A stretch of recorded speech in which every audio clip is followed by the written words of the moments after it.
Russia began voting in an election set to prolong President Vladimir Putin's rule by 6 more years, as Kyiv branded the vote a farce and launched a barrage of deadly attacks on border regions.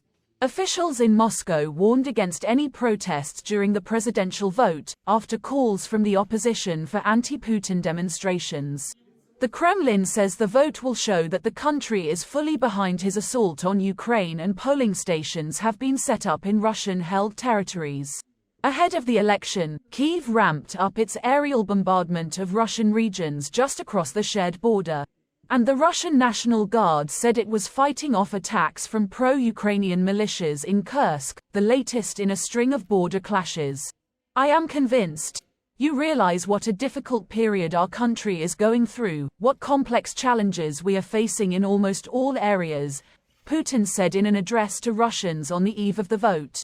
Polling stations opened in Russia's easternmost Kamchatka Peninsula at 8 a.m. local time and are set to close at 8 p.m. on Sunday in Kaliningrad, a Russian exclave bordering Poland and Lithuania. All of Putin's major critics are dead, in prison or in exile, and authorities blocked the few genuine competitors who tried to stand in the contest.